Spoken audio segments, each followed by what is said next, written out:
हाँ जी, नमस्कार, राधे राधे, जय श्री कृष्णा। कैसे हैं सब लोग? बढ़िया, मजे में, आनंद में। चलिए, ईश्वर आप सबको हमेशा आनंद में रखे, खूब मजे में रखें, खूब स्वाध्याय, खूब अध्ययन, खूब मेहनत करें और अपनी कर्म पथ पर लगातार बढ़ते चलें। प्यारे साथियों, हम लोग बात कर रहे थे मुगल काल की, और यहाँ मुगल काल में हम पिछली कक्षा में हमने पढ़ा था शेरशाह सूरी। ठीक है ना? शेरशाह सूरी के बारे में सारी चीज़ें हम लोग पढ़ चुके। थोड़ा सा एक चीज़ ध्यान रखना आप लोग, शेरशाह सूरी में आप लोगों को पता है, वैसे मैं मौर्य काल के दौरान आपको बता चुका कि शेरशाह सूरी ने ग्रांड ट्रंक रोड का निर्माण करवाया था। ठीक है ना? और यही जो रोड है ये मौर्य काल में उत्तरापथ के नाम से जानी जाती थी। ठीक है ना?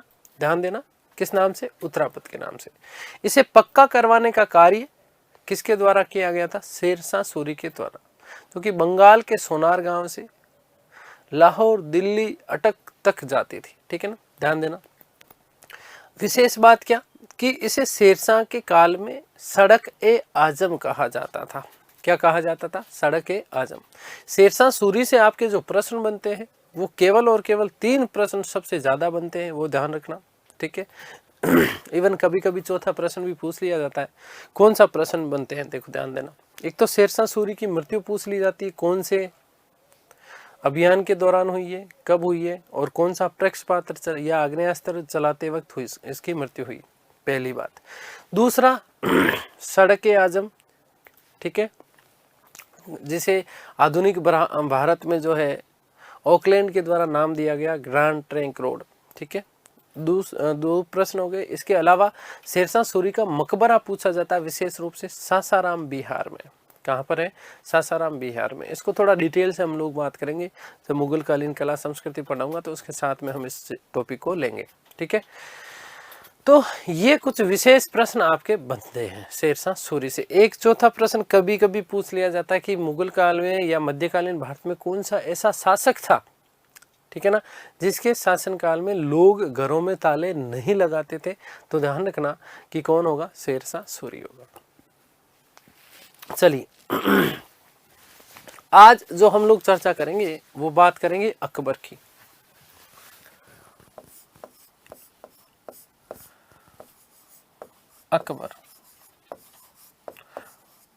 अकबर के शासनकाल की यदि बात करें तो अकबर का शासनकाल है 1556 ईस्वी से लेकर के 1605 ईस्वी तक।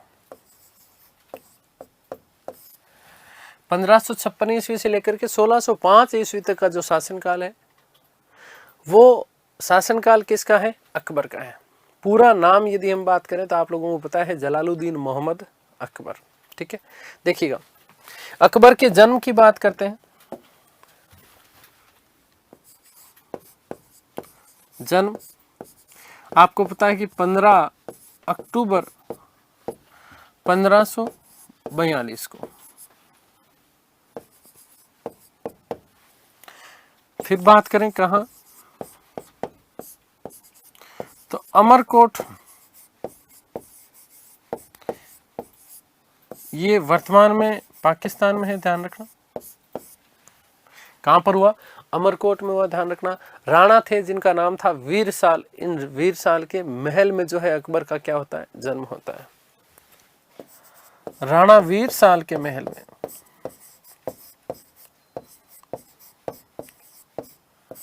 वीरसाल के महल में।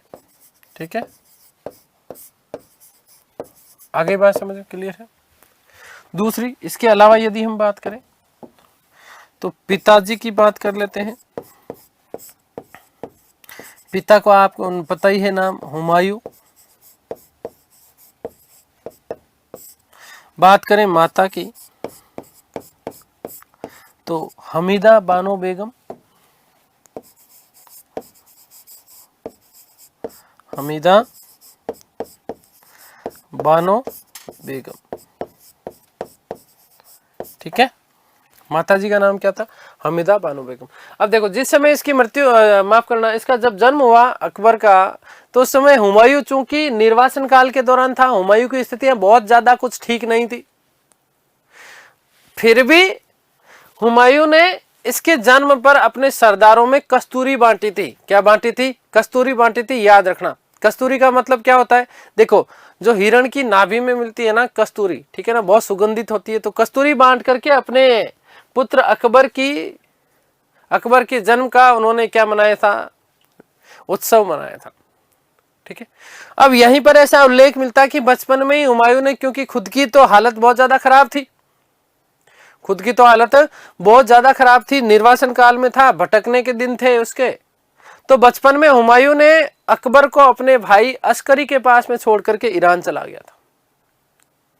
मतलब जब वो फारस गया था, ईरान चला गया था, तो अपने पुत्र अकबर को वो कहां पर छोड़ करके गया था, अस्करी के पास में। इसलिए अस्करी ने भाई का पुत्र था, ज्यादा ध्यान दिया नहीं, तो इसलिए बेचारा अकबर की शिक्षा का कोई भी समुचित प्रावधान नहीं हो पाया, शिक्षा की कोई भी व्यवस्था नहीं हो पाई, और इसी कारण आजीवन क्या है, आजीवन अकबर जो था वो क्या रहा, अनपढ़ रहा। आगे बात समझ क्लियर है। और यहीं से बाद में अस्करी ने क्या किया, जब अस्करी के पास में था अकबर, तो अस्करी ने बाद में अकबर को कामरान के यहां पर भेज दिया था। किसके पास भेज दिया था, कामरान के पास में भेज दिया था। और इसीलिए मैंने आपको बताया था कि 1547 ईस्वी में अकबर को काबुल के किले के मुख्य गेट पर लटका दिया गया था, किसके द्वारा, कामरान के द्वारा, ताकि हुमायूं के आक्रमण से बच पाए और हुमायूं उस किले के ऊपर गोला बारूद नहीं चला पाए। वही जब काबुल के ऊपर विजय प्राप्त की थी, मैंने आपको बताया कि कामरान को हुमायूं ने क्या कर दिया था, अंधा कर दिया था। तो अंधा करने के बाद में हुमायूं इस अकबर को अपने साथ ले जाता है, और वहीं पर मैंने आपको बताया था कि काबुल पर आक्रमण के दौरान ही एक महिला थी जिसका नाम मिलता है महामंगा, जिसे महामंगा बोलते हैं हम सीधे भाषा में। तो इस महामंगा को इसकी धाइमा बना दिया था, किसका, अकबर की, किसकी, अकबर की। तो देखिएगा, धाइमा पूछा जाता है, धाइमा, तो ध्यान देना, धाइमा कौन थी, महामंगा, महामंगा, ठीक है। ध्यान देना कि बचपन में हुमायूं ने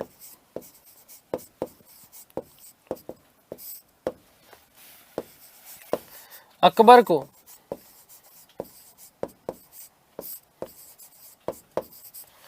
अपने भाई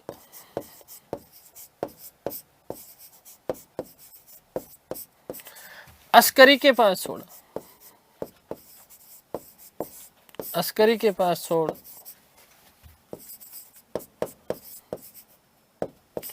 कहां चला गया, ईरान चला गया।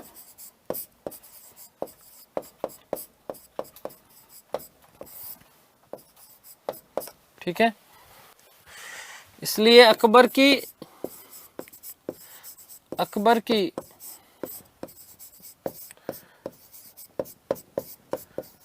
शिक्षा व्यवस्था नहीं हो पाई,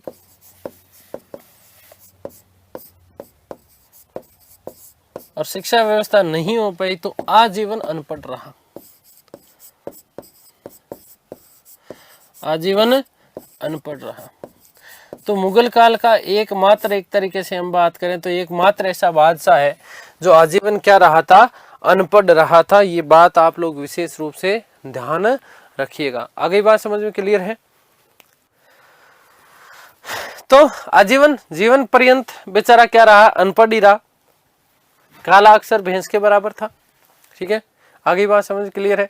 तो ये चीज आप लोगों को विशेष रूप से ध्यान रखना। देखो, अकबर का प्रथम जो विवाह किया गया था, वो विवाह किया गया था हिंदाल की पुत्री, जिसका नाम था रजिया सुल्तान, और उस रजिया सुल्तान को रुकैया बेगम के नाम से जाना जाता था। तो रुकैया के साथ में इसका विवाह किया गया। बचपन के दोनों दोस्त थे ये।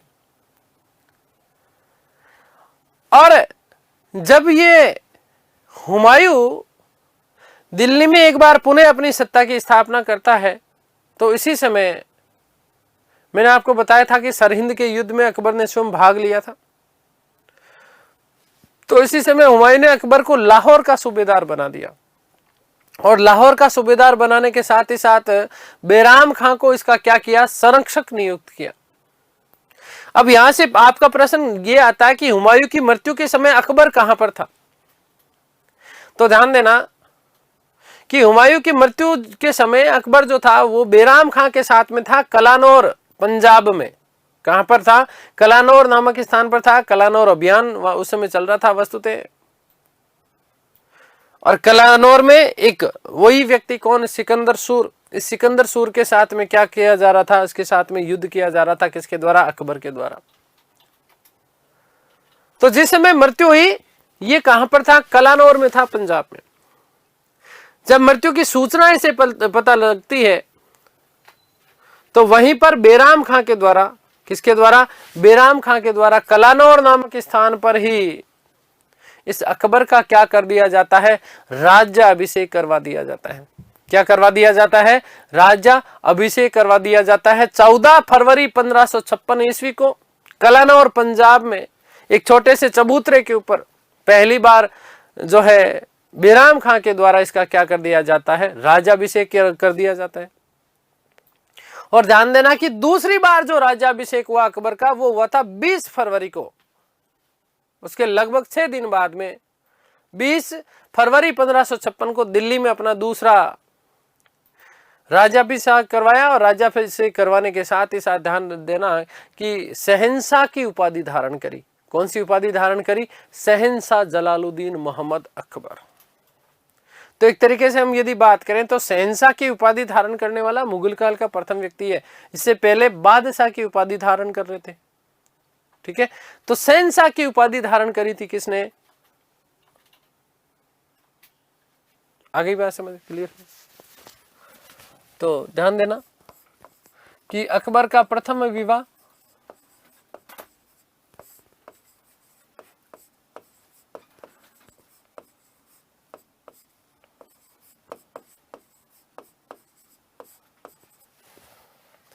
हिंदाल की पुत्री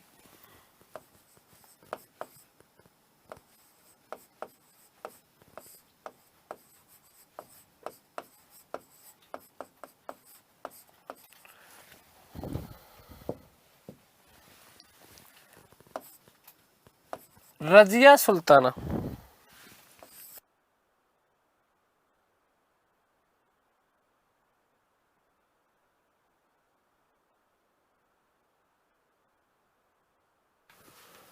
रजिया सुल्ताना, और इसी रजिया सुल्ताना को क्या कहा जाता था, रुकैया बेगम। रुकैया बेगम के साथ हो।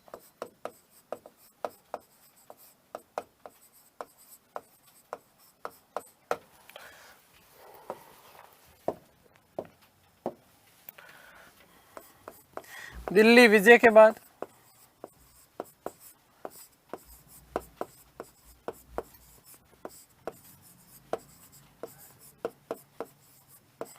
हुमायूं ने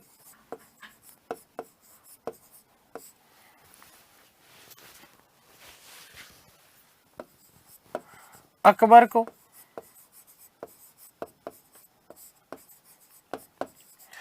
लाहौर का सूबेदार बनाया।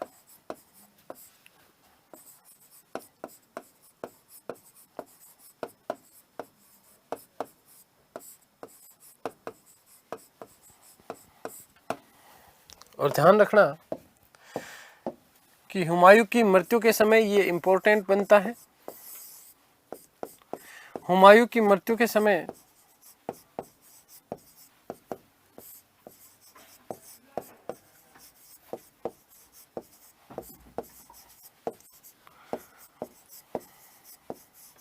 अकबर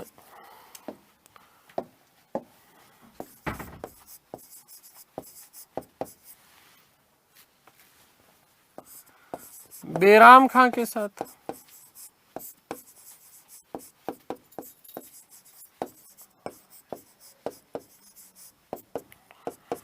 कलानौर नामक स्थान पर, कलानौर पंजाब है बेटा,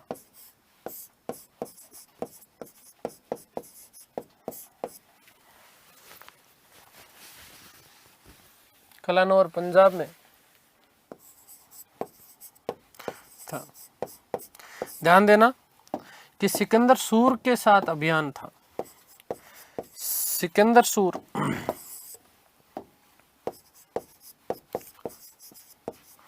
सिकंदर सूर के विरुद्ध अभियान था ये।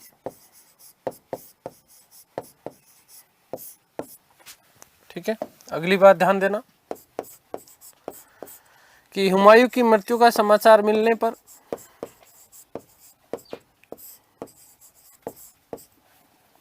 मैं राज्याभिषेक की बात कर लेता हूं सीधा सीधा।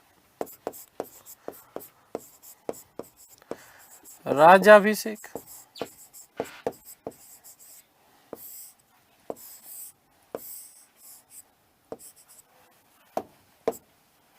ध्यान देना 14 फरवरी 1556 ईस्वी को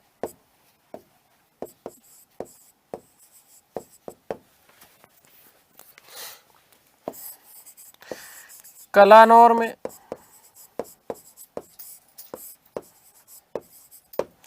बेराम खां के द्वारा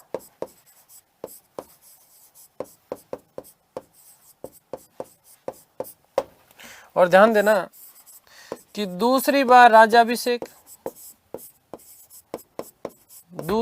राज्याभिषेक करवाया गया दिल्ली में। इसके लगभग 6 दिन बाद में, मतलब क्या 20/2/1556 को।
तो ध्यान देना कि दूसरी बार राज्याभिषेक जो करवाया वो दिल्ली में करवाया और इसी के साथ उसने कौन सी उपाधि धारण करी? शहंशाह की उपाधि धारण की। अब बहुत महत्वपूर्ण बात मैं अभी आप लोगों के साथ में करने वाला हूं, देखिएगा। आपसे सीधा सीधा एक प्रश्न पूछा जाता है कि मुगल काल में किन किन शासकों का राज्याभिषेक 2 बार हुआ है? बहुत महत्वपूर्ण प्रश्न है ये, ठीक है। तो उसके बारे में हम लोग चर्चा करेंगे अभी।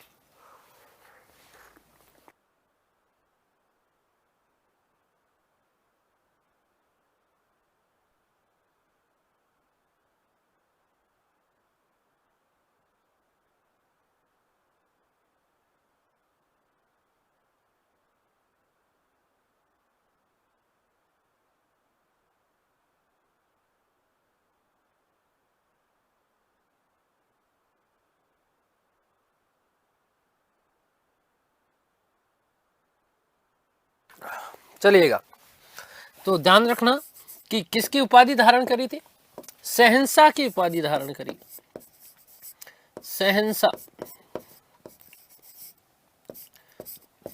की उपाधि धारण करी और ऐसा करने वाला प्रथम था। ऐसा करने वाला प्रथम शासक, ठीक है। शहंशाह की उपाधि धारण करने वाला प्रथम शासक कौन है? ध्यान रखना, अकबर है। कौन है? अकबर है। इस बात का आप लोग विशेष रूप से ध्यान रखना बेटा। देखो, 2 बार राज्याभिषेक हुआ है। पहली बार तो 14 फरवरी को हुआ है। कहां पर हुआ है? कलानौर में। किसने किया? बैराम खां ने। दूसरी बार दिल्ली में हुआ 20 फरवरी 1556 को और शहंशाह की उपाधि धारण करी। ऐसा करने वाला प्रथम शासक था। अब देखो आनन फानन में यहाँ पर राज्याभिषेक करवाया गया, इसके पीछे कारण है, अभी मैं आगे बात करूंगा इसके बारे में, ठीक है ना। टू द पॉइंट ही बात करेंगे, देखो थोड़ा सा लंबा हो जाएगा नहीं तो ध्यान रखना 2 बार राज्याभिषेक हुआ।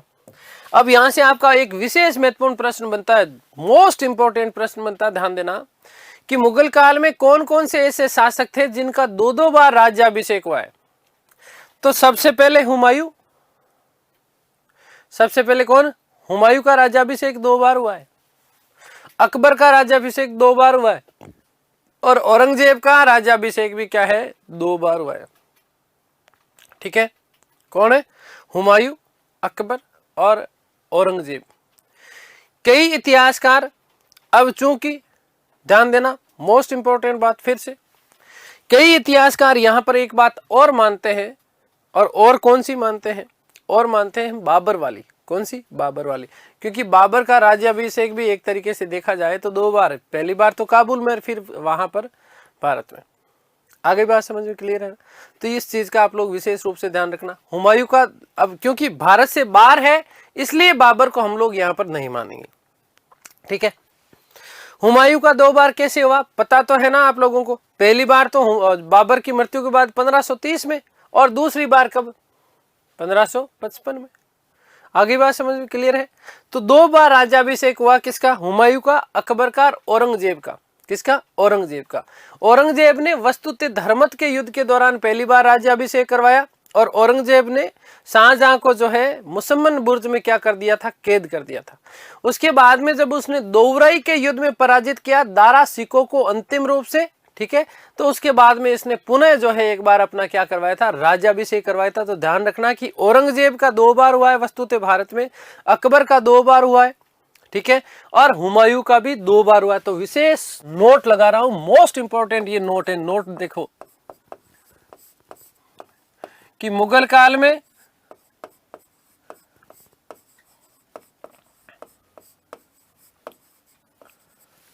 कौन कौन बेटा, हुमायूं,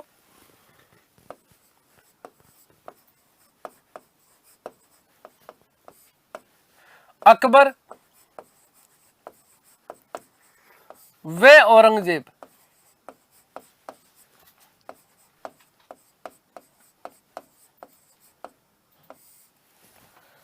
ऐसे शासक हैं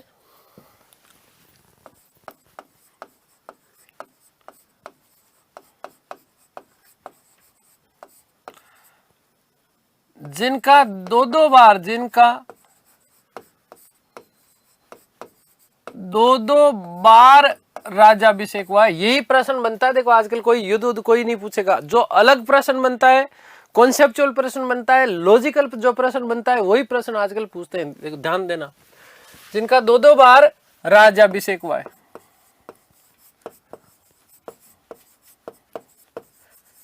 राज्याभिषेक हुआ है। आगे बात समझ में क्लियर हो गई ना ये बात। ये ऐसे हैं जिनका राज्याभिषेक कितनी बार हुआ है, 2 बार हुआ है। कौन कौन हुए, एक तो हुमायूं, अकबर और औरंगजेब। क्लियर बात। तो ये चीज आप लोगों को विशेष रूप से ध्यान रखना है। शहंशाह की उपाधि धारण करने वाला, ठीक है, प्रथम व्यक्ति कौन है, अकबर है, ठीक है। अकबर का संरक्षक कौन था, तो ध्यान रखना बैराम खां था। इस बैराम खां ने 1560 ईस्वी तक, ठीक है, 1560 ईस्वी तक जो है अकबर के संरक्षक के रूप में कार्य किया था। और बैराम खां की वफादारी से प्रसन्न होकर के मुगलों के प्रति जो इसकी स्वामी भक्ति देखी अकबर ने, इसी कारण अकबर ने उसे उपाधि दी थी। कौन सी, खान ए खाना या खान बाबा कहकर के पुकारता था। कौन, अकबर। किसको, बैराम खां को। ध्यान रखना। और जब बैराम खां की हत्या कर दी गई थी गुजरात में, आगे हम बात करेंगे, पाटन नामक स्थान पर मुबारक नामक एक व्यक्ति था, उसने हत्या कर दी थी। क्या क्या चीजें हुई उसके पीछे, उसके बारे में भी चर्चा करेंगे। लेकिन जब हत्या कर दी गई थी तो पहली बार, ध्यान रखना, क्या चीज, पहली बार अकबर जीवन में रोया था। हुमायूं की मृत्यु के ऊपर भी नहीं रोया था, लेकिन बैराम खां की मृत्यु के ऊपर रोया था। और उसने कहा था कि आज मैं वास्तविक रूप से अनाथ हो गया हूं। मैं वास्तविक रूप से क्या हो गया हूँ, अनाथ हो गया हूँ। इस बात का आप लोग ध्यान रखिएगा, ठीक है। तो देखिएगा थोड़ी सी हम बेराम खां के बारे में बात कर लेते हैं। बेराम खां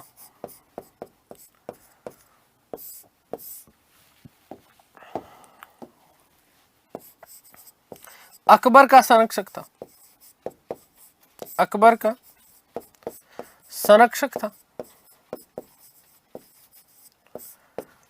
ठीक है, 1560 ईस्वी तक। इसकी उपाधि कौन सी थी, पूछा जा सकता है। खान ए खाना,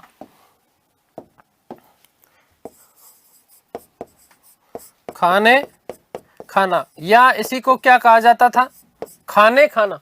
क्या कहा जाता था, खाने खाना, खान ए खाना, खान एक खाना, खाने खाना। या इसी को अकबर जो है वो किस नाम से, खान बाबा के नाम से पुकारा करता था, खान बाबा के नाम से पुकारा करता था, ये ध्यान रखना। और बेराम खां को वकील ए सल्तनत, प्रधानमंत्री के पद पर इसने क्या किया था, नियुक्त किया था। मोस्ट इंपोर्टेंट प्रश्न बनता है कि अकबर के काल का पहला प्रधानमंत्री कौन था, तो बेराम खां। क्या बनाया था इसको, वकील ए सल्तनत। क्या बनाया था, वकील ए सल्तनत के पद पर स्थापित किया था, किसको, बेराम खां को। ध्यान देना उपाधि किसके द्वारा दी गई थी, ध्यान रखना ये भी कि अकबर के द्वारा। किसके द्वारा, अकबर द्वारा, ठीक है। अकबर ने इसे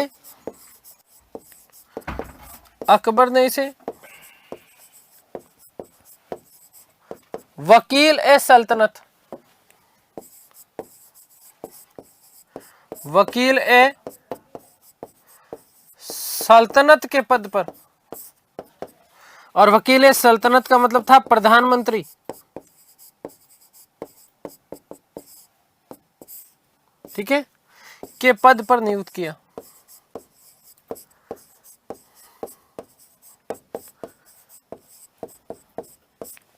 और ध्यान रखना कि वकील ए सल्तनत बनने वाला प्रथम व्यक्ति था अकबर के काल का, ठीक है ना, प्रथम व्यक्ति किसके काल में, अकबर के काल में।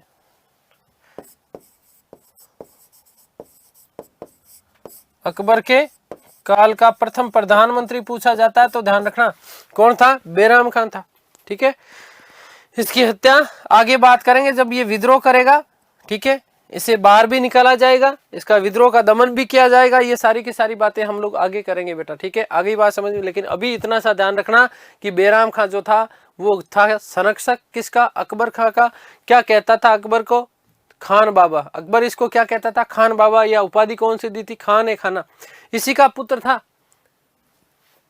क्या नाम था उसका, अब्दुल रहीम खान ए खाना, ठीक है, जो कि अकबर का मित्र हुआ करता था, ठीक है। आगे बात समझ क्लियर है, तो ये चीज आप लोगों को विशेष रूप से ध्यान रखनी है, ठीक है। अगली बात जो हम करने वाले हैं वो बात करने वाले हैं अकबर के अभियान। अकबर के अभियान कौन कौन से अभियान हैं, केवल उन्हीं महत्वपूर्ण अभियानों की हम लोग चर्चा करेंगे जहां से आपके प्रश्न बन सकते हैं। आजकल वस्तुतः पूछे नहीं जाते प्रश्न युद्धों से, लेकिन फिर भी थोड़ा सा हम लोग जो है बात करेंगे यहाँ पर कि अकबर ने कौन कौन से अभियान किए, उन अभियानों के बारे में हम लोग चर्चा करेंगे। तो देखो अकबर के जो अभियान है ना, इन अभियानों को हम 3 भागों में विभाजित कर सकते हैं। कितने भागों में विभाजित कर सकते हैं, 3 भागों में अलग अलग व्यवस्थित पढ़ेंगे। देखो पहली बात तो ये, और प्रामाणिक पढ़ाऊंगा, ये भी मेरा आपसे वादा है, ठीक है। अकबर के जो अभियान है वस्तुतः 3 भागों में हम विभाजित कर सकते हैं। एक तो उत्तरी भारत में उसने कौन कौन से अभियान किए उसकी बात करेंगे, उत्तर पश्चिमी भारत में उसने कौन कौन से अभियान किए उसकी बात करेंगे, और साथ ही साथ दक्षिण भारत में उसने कौन से अभियान किए उसके बारे में चर्चा करेंगे। लेकिन संक्षिप्त पढ़ेंगे, फिर कह रहा हूँ चीजें सारी बताऊंगा, तथ्य वही लिखूंगा जो आपकी परीक्षा के दृष्टिकोण से महत्वपूर्ण है, ठीक है। तो सुनना, बहुत अच्छे से समझना इन चीजों को, बहुत ये आप लोगों के जीवन में बहुत जो है अलग ये काम में आने वाली है। और मेरा वादा है कि इतना पढ़ा दूंगा आपको ये चीजें कि एक साथ इतना मैटर भी आपको कहीं पर भी नहीं मिलेगा। इसलिए ईमानदारी से जो है व्यवस्थित होकर के, ठीक है, चीजें पढ़ लो, एक बार पढ़ लो, ताकि ये जीवन में आगे आपके काम आएंगे, बार बार पढ़ने की जरूरत नहीं पड़ेगी। ठीक है, तो देखिएगा अकबर के जो अभियान है, ध्यान रखना 3 भागों में विभाजित कर रहा हूं। नंबर 1,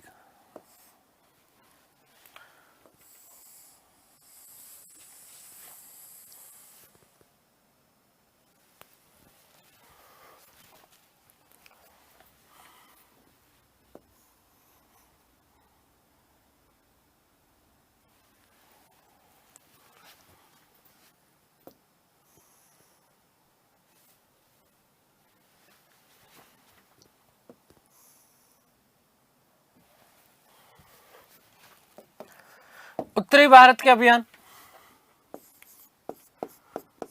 उत्तर भारत अभियान। कौन से? उत्तर भारत अभियान।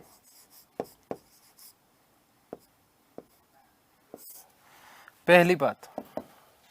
नंबर 2, उत्तर पश्चिम भारत अभियान, उत्तर पश्चिम भारत अभियान। ठीक है, और नंबर 3 बेटा ध्यान रखना, दक्षिण भारत अभियान, जहां पर हम बात करेंगे विशेष रूप से असीरगढ़ की। ठीक है, दक्षिण भारत अभियान। ये 3 कैटेगरी हम विभाजित कर सकते हैं अकबर के अभियानों के लिए। ठीक है, तो इन चीजों का आप विशेष रूप में ध्यान रखना।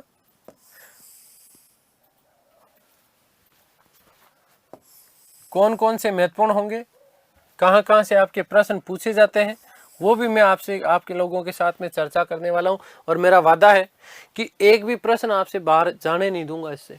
देखो, उत्तर भारत अभियान की यदि हम बात करते हैं अकबर की, तो उत्तर भारत के अभियान जो अकबर ने किए वो किए 1556 से लेकर के 1576। ध्यान देना, कब से कब तक? 1556 ईस्वी से लेकर के 1576 ईस्वी तक का जो समय है वो उसने कहां पर व्यतीत किया है? उत्तर भारत में। कहां व्यतीत किया? उत्तर भारत में।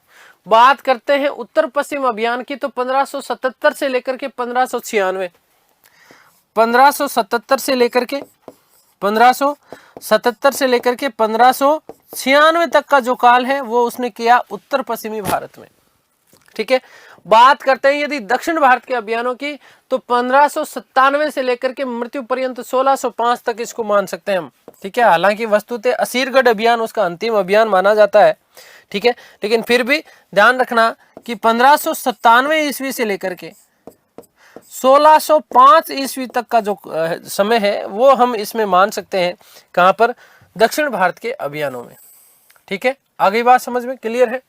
तो ये चीज आप लोगों को विशेष रूप से ध्यान रखनी है। अब आपसे यहां से सीधा सा बेसिक सा जो प्रश्न बनता है ना, वो प्रश्न ये भी पूछा जा सकता है कि अकबर ने क्या चीज, अकबर ने अपने उत्तर भारत अभियान कब से कब तक किए? तो 1556 से 1576 ईस्वी, 1577 से 1596 और 1597 से 1605।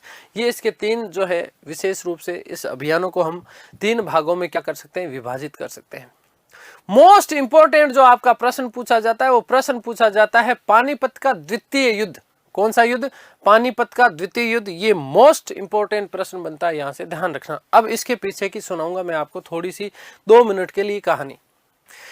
देखो, अकबर की पिता की जब मृत्यु हुई 1556 में, कब हुई? 1556 में, तो राजनीतिक उछाल आ गया था। ठीक है, और इसीलिए आनन फानन में बैराम खान ने, किसने? बैराम खान ने अकबर का राज्याभिषेक कर दिया कलानौर पंजाब में, क्योंकि बैराम खान बहुत ज्यादा चतुर व्यक्ति था। वो जानता था कि यदि इस समय दिल्ली की राजगद्दी खाली रही तो स्थितियां वैसे ही ठीक नहीं है। लगभग साल भर ही नहीं हुआ था, अभी तो सत्ता की पुनर्स्थापना को लगभग 1 साल भी नहीं हुआ था।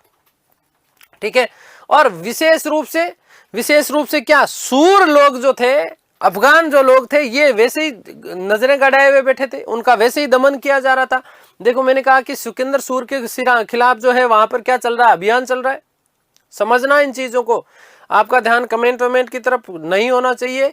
ये चीजें बहुत महत्वपूर्ण है। ठीक है ना। एक एक चीज मैं आपको समझा करके पढ़ा रहा हूं, इतना कोई नहीं पढ़ाता आपको, ये भी वादा है मेरा आपसे।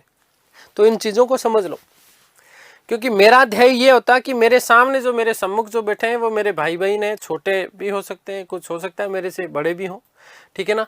तो और मैं उन परिस्थितियों से भी गुजरा हूं जहां पर हमें रोड लाइट से भी पढ़ना पड़ता था, घर वालों के पास में संसाधन नहीं थे।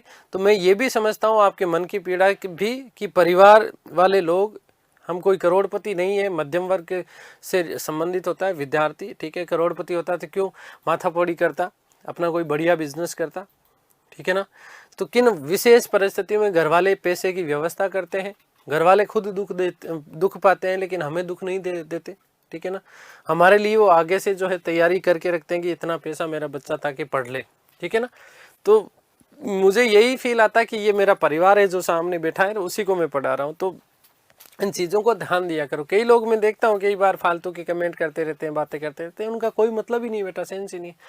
खूब जीवन पढ़ा, अभी ये समय हमारे अध्ययन का है, तो इसमें आप केवल अध्ययन करें, ठीक है। जीवन के हर अलग अलग भाग होते हैं, तो उस भाग को उसी में जिया जाए तो ज़्यादा महत्वपूर्ण है, ठीक है ना।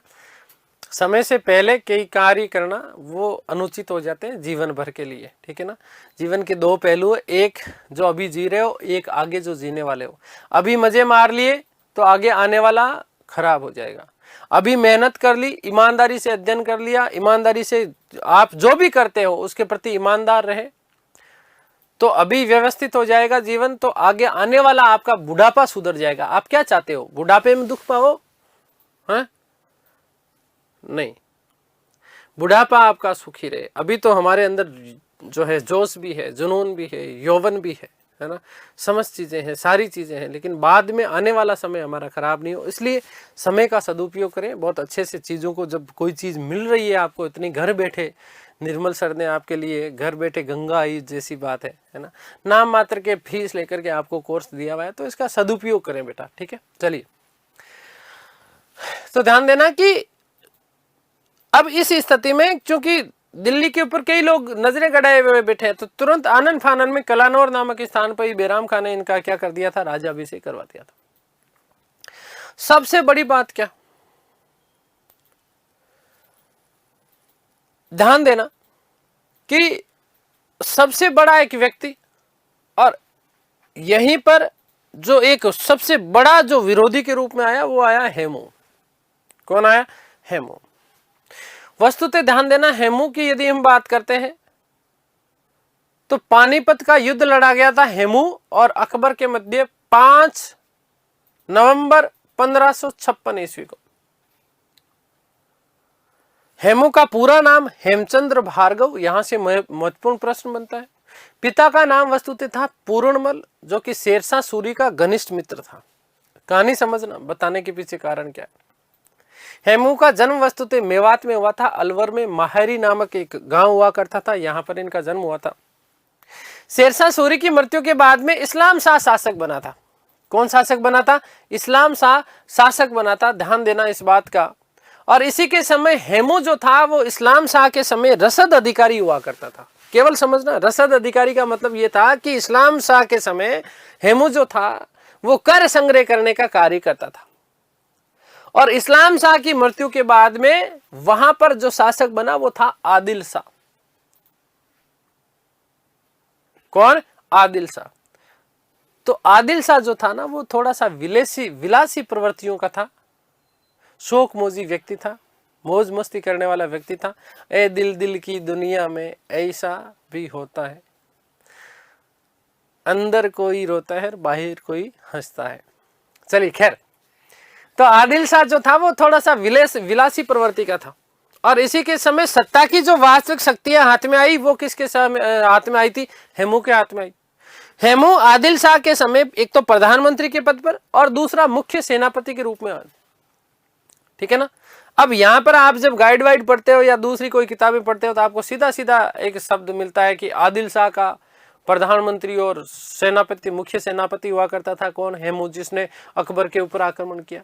उससे पहले की कहानी तो पता ही नहीं होती कि इस्लाम शाह के समय रसद अधिकारी था, इस्लाम शाह शेरशाह सूरी के बाद में शासक बना, इस्लाम शाह की मृत्यु के बाद में आदिल शाह शासक बना, और उसके समय जो है ये किस पद पर आ गया, प्रधानमंत्री और मुख्य सेनापति के रूप में। अब सुनो कहानी। जैसे ही इसको हुमायूं की मृत्यु की सूचना मिली तो सूचना मिलते ही हेमू ने सेना तैयार करना प्रारंभ किया और दिल्ली की ओर कूच किया। किसकी ओर? दिल्ली की ओर क्या करता है वो? कूच करता है। अब उसका दिल्ली टारगेट है। क्या टारगेट है?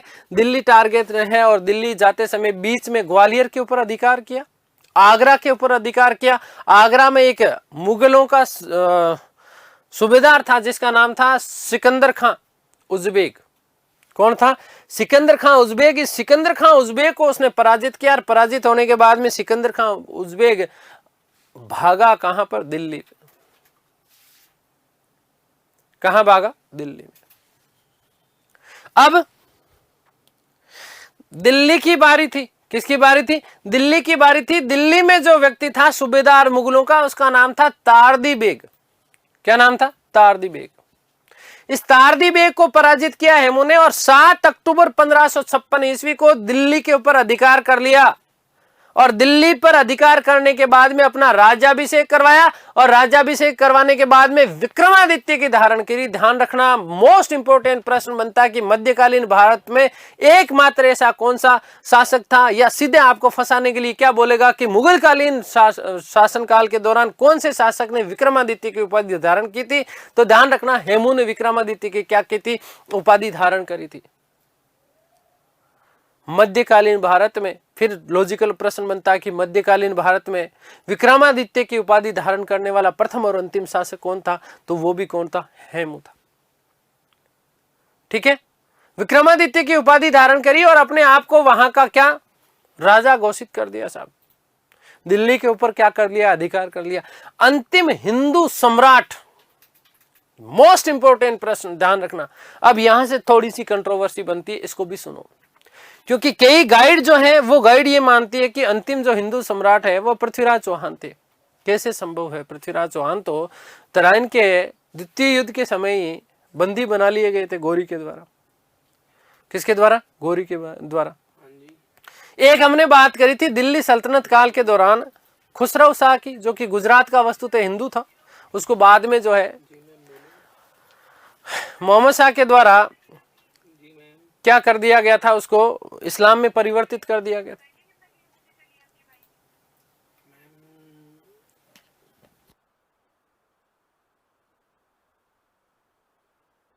ठीक है, दूसरी बात ध्यान रखना कि अंतिम हिंदू सम्राट कौन हो गया? आपका हेमू हो गया।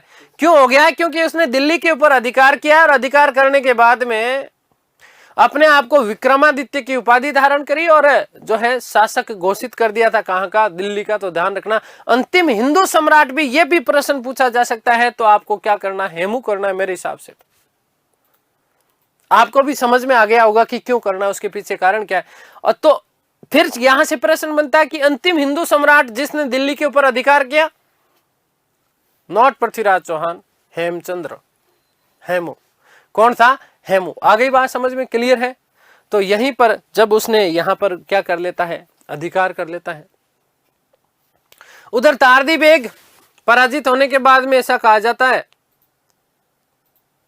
कि पराजित होने के बाद में तारदी बेग जाता है, कहां पर जाता है? अकबर के पास में और बैराम खां के पास में। किसके पास में? अकबर और बैराम खां के पास में जाता है। कौन? तारदी बेग।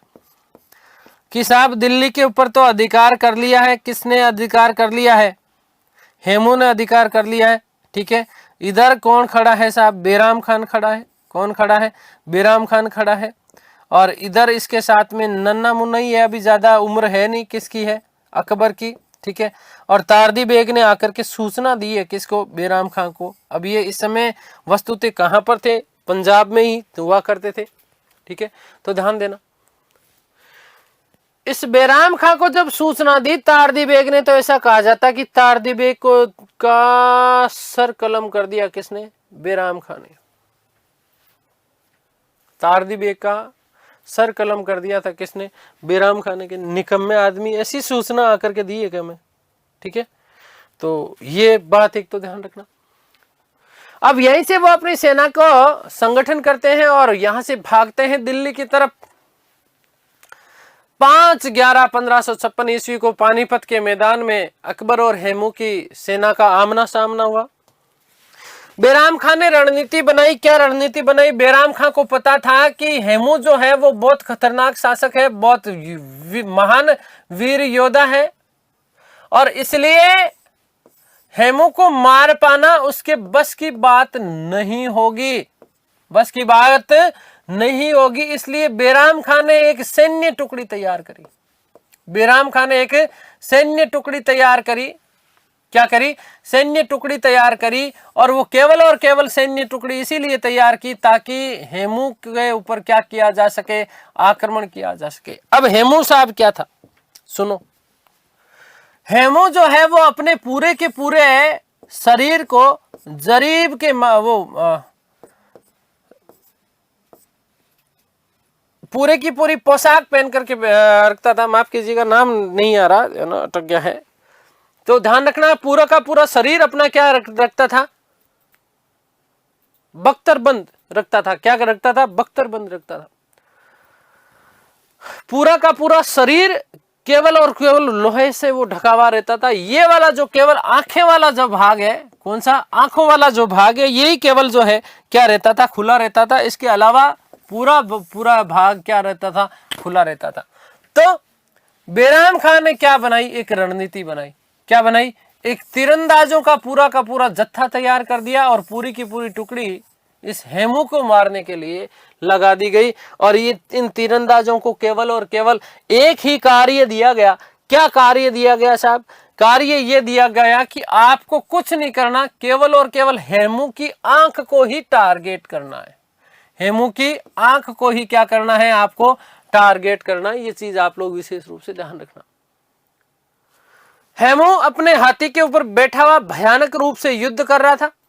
भयानक रूप से क्या कर रहा था? युद्ध कर रहा था। और बार बार जो है मुगल सेना को चकनाचूर करते हुए आगे की तरफ क्या कर रहा था? बढ़ रहा था। आगे बात समझ में क्लियर है? इसी समय ये पूरी की पूरी, मैंने कहा ना, सेना की एक टुकड़ी लगा दी। किसके लिए? हेमू के लिए, कि आपको कुछ नहीं करना है, हेमू की आंख को निशाना बनाना है, इसके अलावा कहीं तीर मारा नहीं जा सकता।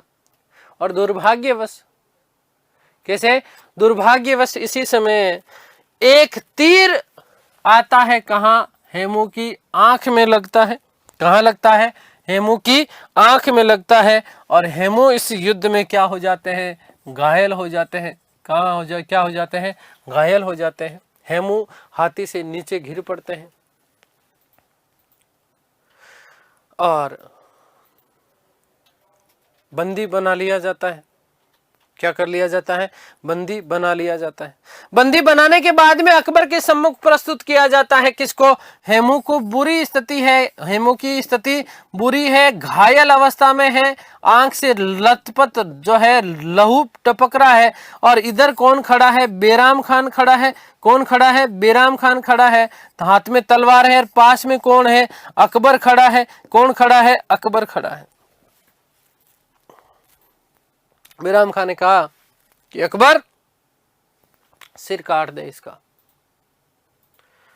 इस अकबर को महान ऐसे ही नहीं कहा जाता। हाँ, ये ठीक है, जीवन में हर व्यक्ति कोई ना कोई गलती करता है, इसने भी की। तो अकबर ने हेमू का सिर काटने से मना कर दिया। उसने कहा कि खान बाबा, मैं किसी भी घायल व्यक्ति के ऊपर जो है आक्रमण या हथियार नहीं उठा सकता। एक वीर योद्धा कभी भी किसी घायल और निहत्थे व्यक्ति के ऊपर आक्रमण नहीं करता। तो अकबर ने कहा, यदि तूने इसको नहीं मारा तो लोग तुझे बादशाह स्वीकार नहीं करेंगे, ठीक है ना, और तू गाजी की उपाधि धारण नहीं कर पाएगा।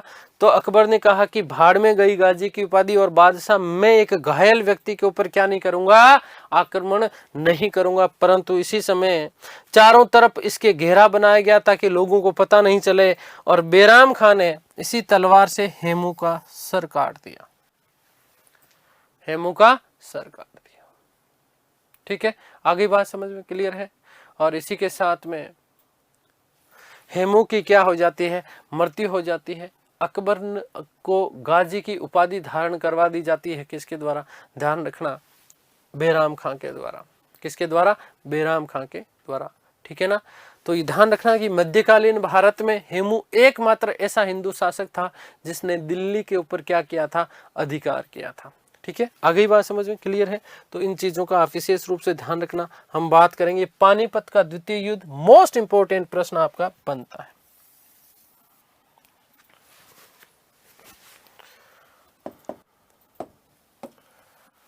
तो नंबर 1 हम बात कर रहे हैं उत्तर भारत अभियान।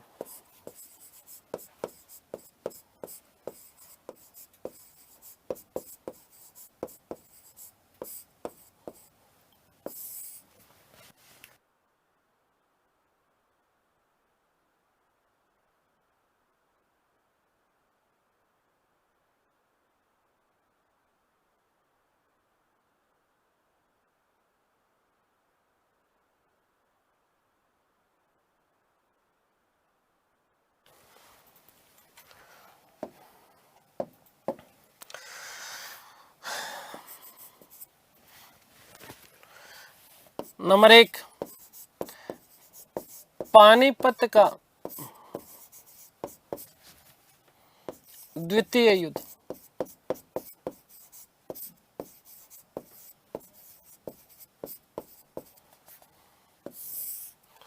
ठीक है, कब लड़ा गया? तो ध्यान रखना 5/11/1556 ईस्वी को। कहां पर लड़ा गया? तो पानीपत के मैदान में। अब मुझे नहीं पता, जरूरत लगती कि आपको वापस बताऊं कि पानीपत का मैदान कहाँ है। पानीपत के मैदान में। ध्यान रखना किसके मध्य है?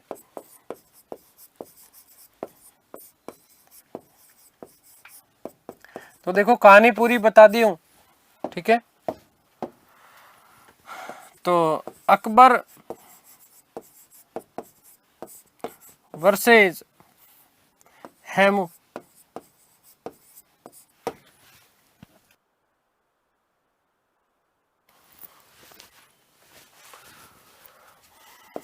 नोट कि हेमू कोष्टक में याद रखना हेमचंद्र भार्गव, हेमचंद्र भार्गव।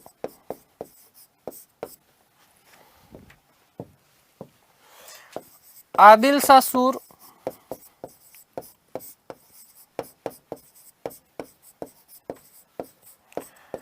का मुख्य सेनापति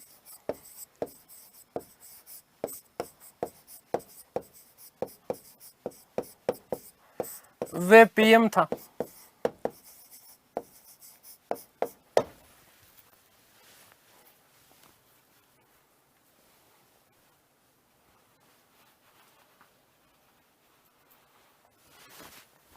ठीक है, ध्यान रखना इससे पूर्व मैंने आपको बताया था कि इस्लाम शाह के समय हेमू जो था वो रसद अधिकारी था।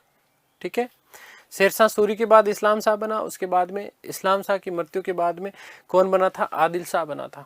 कौन बना था? आदिल शाह। ठीक है, विलासी प्रवृत्ति का था। सारी शक्तियां किसके हाथ में थी? वास्तविक शक्तियां हेमू के हाथ में थी। प्रधानमंत्री के पद पर था और मुख्य सेनापति भी हुआ करता था।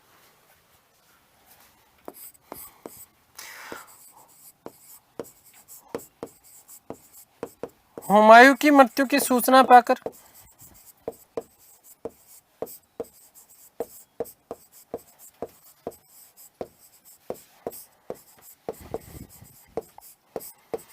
हेमू ने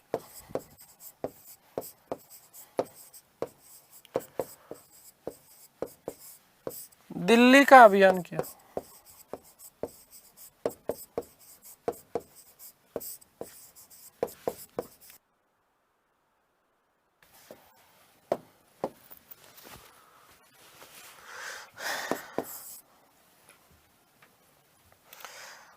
ग्वालियर पर अधिकार किया।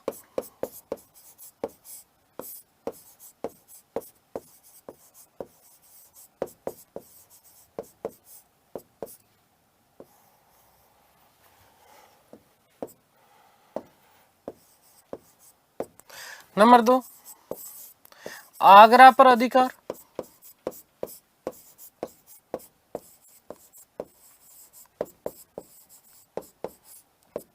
किस पर? आगरा पर अधिकार किया। ध्यान रखना कि मुगल सूबेदार था जिसका नाम था सिकंदर खां उज़्बेक। मुगल सूबेदार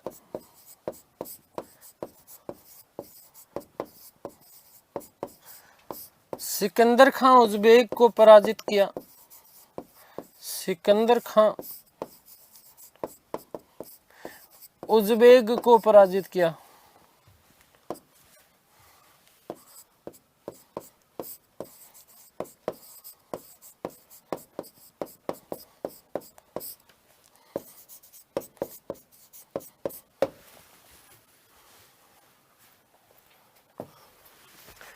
उसके बाद ध्यान रखना, दिल्ली पर अधिकार। किस पर अधिकार? दिल्ली पर अधिकार।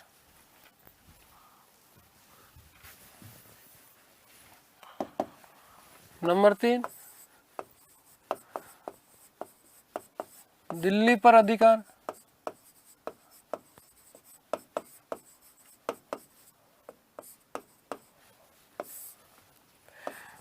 7 अक्टूबर 1556 ईस्वी को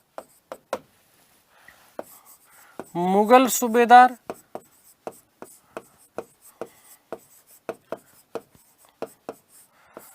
तारदी बेग को पराजित किया। को पराजित कर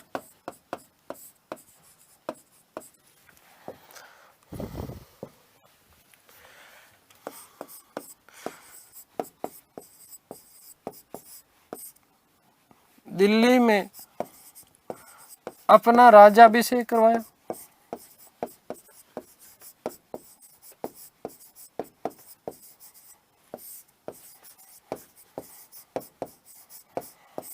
ध्यान देना, विक्रमादित्य की उपाधि धारण की।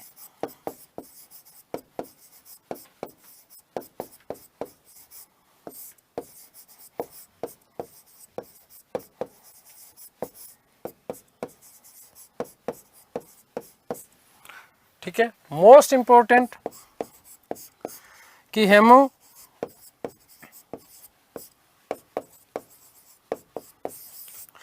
मध्यकालीन भारत में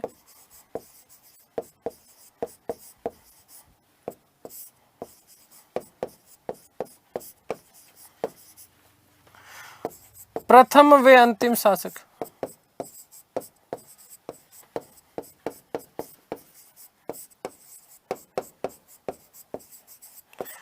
जिसने ये उपाधि धारण की।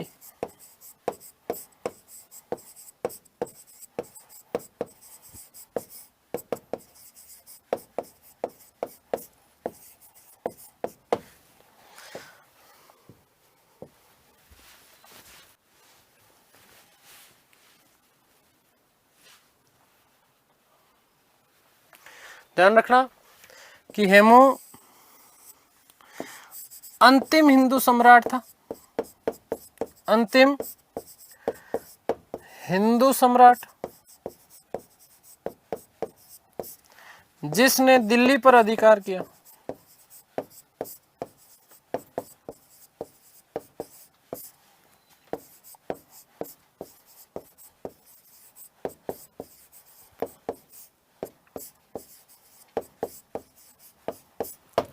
ध्यान रखना, हेमू एकमात्र हिंदू शासक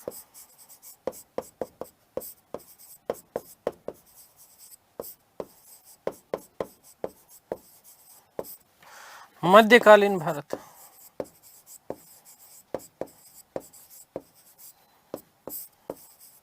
या फिर मध्यकालीन भारत तो लिखना बेटा गलत हो जाएगा, मुगल काल में लिख देता हूँ। ठीक है, उसके पीछे कारण हो गया, देखो थोड़ा सा उलझ जाओगे तुम लोग। क्यों उलझ जाओगे? क्योंकि मध्यकालीन भारत में तो विजयनगर और बहमनी साम्राज्य भी बने, है ना।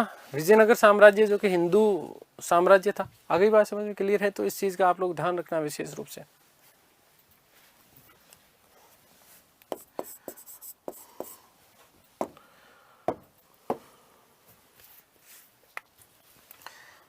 ध्यान दीजिएगा कि अकबर ने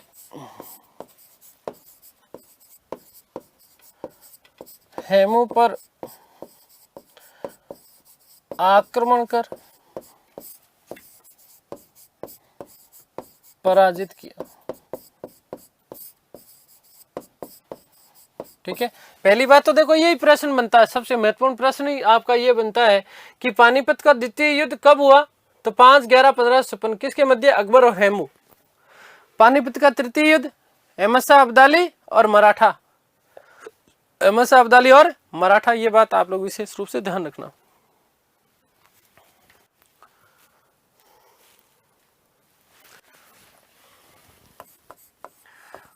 अब ये लिखा तो ये जाता है कि अकबर के इशारे पर, ध्यान देना, खैर क्यों लिखे हैं अपन गलत,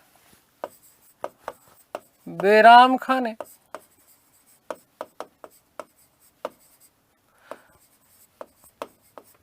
हेमू का सिर काट दिया।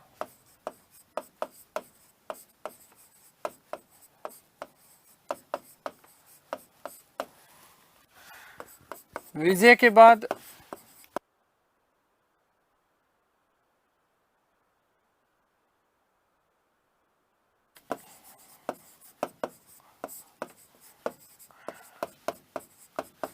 गाजी की उपाधि धारण की।